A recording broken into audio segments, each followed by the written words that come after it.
عراق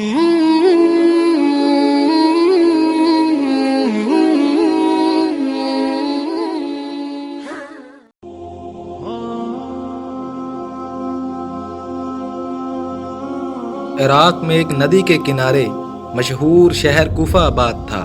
یہ شہر علم و ادب اور تہذیب کے حوالوں سے اپنی مثال آپ تھا۔ حضور علیہ السلام کے عہد کے بعد بھی اس شہر میں بڑے بڑے عالم و بزرگ پیدا ہوئے۔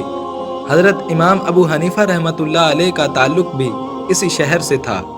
یہ امام ابو حنیفہ رحمۃ اللہ علیہ کے بچپن کا واقعہ ہے کہ ایک کافر جو بہت عالم فاضل تھا اور اسے اپنے علم و فضل پر بڑا گھمنڈ تھا، کہیں سے کوفے میں آ کر رہنے لگا۔ آہستہ آہستہ اس کے علم و فضل کا شہرہ پورے کوفہ میں پھیل گیا۔ وہ کافر اپنی دل موہ لینے والی باتوں سے مسلمانوں کو ورگلانے کی کوشش کرنے لگا تاکہ ان کا ایمان کمزور کر سکے۔ ایک دن کا ذکر ہے کہ وہ کافر کوفہ کے بڑے بازار میں ایک چبوترے پر کھڑا ہو کر اپنی علمیت کی ڈنگے مار رہا تھا۔ اس نے کوفہ کے مسلمانوں سے 3 سوال کیے، لیکن کوئی بھی ان سوالوں کے جواب نہ دے سکا۔ اسی دوران ابو حنیفہ رحمۃ اللہ علیہ وہاں سے گزرے۔ آپ مکتب جا رہے تھے اور آپ کے گلے میں بستہ لٹک رہا تھا۔ امام ابو حنیفہ نے جب کافر کو شیخی بکھارتے دیکھا تو آپ رک گئے اور کہا، میں تیرے سوالوں کا جواب دوں گا، تو اپنے سوال کر۔ اس ننھے طالب علم کے حوصلے کو دیکھ کر بہت سے لوگ آس پاس جمع ہو گئے۔ کافر نے ننھے طالب علم سے پہلا سوال یہ کیا کہ بتاؤ اس وقت تمہارا اللہ کیا کر رہا ہے؟ طالب علم نے کہا، پوچھنے والے سے بتانے والے کا رتبہ بلند ہوتا ہے، اس لیے تم میری جگہ پر آ جاؤ اور میں تمہاری جگہ پر۔ کافر چبوترے سے نیچے اتر آیا اور طالب علم نے چبوترے پر کھڑا ہونے کے بعد اونچی آواز میں لوگوں کو متوجہ کر کے کہا، اے لوگو، گواہ رہنا، اس وقت اللہ ایک کافر کے رتبے کو گھٹا رہا ہے اور ایک مسلمان بچے کے رتبے کو بڑھا رہا ہے۔ ننھے طالب علم کا یہ جواب سن کر سارے مسلمان اس بچے کی دانائی پر حیران ہوئے اور واہ واہ کرنے لگے۔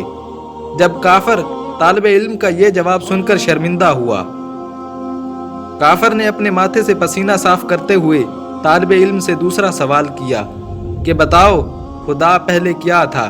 ننھے طالب علم نے اس سوال کے جواب میں کافر کو 9 سے الٹی گنتی گننے کو کہا۔ کافر گنتی گننے لگا، 9 8 7 6 5 4 3 2 1 اور پھر وہ چپ ہو گیا۔ طالب علم نے کہا، تم چپ کیوں ہو گئے؟ 1 سے پہلے کیا؟ کافر نے جواب دیا، 1 سے پہلے تو کچھ نہیں ہوتا، 0 ہوتی ہے۔ طالب علم نے مسکراتے ہوئے کہا، تو بس اللہ بھی ایک ہے، اس سے پہلے کیا ہو سکتا ہے؟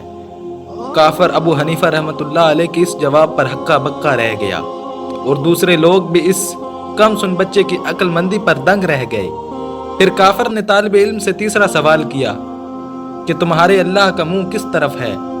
سوال سن کر طالب علم نے ایک موم بتی منگوائی اور اسے روشن کر کے کافر سے پوچھا، اس روشنی کا منہ کس طرف ہے؟ کافر بولا، چاروں طرف۔ طالب علم نے کہا، اللہ بھی ایک نور ہے جس سے چاروں طرف اجالا ہے، یعنی اس کا منہ بھی چاروں طرف ہے، وہ چاروں طرف دیکھ سکتا ہے اور دیکھ رہا ہے۔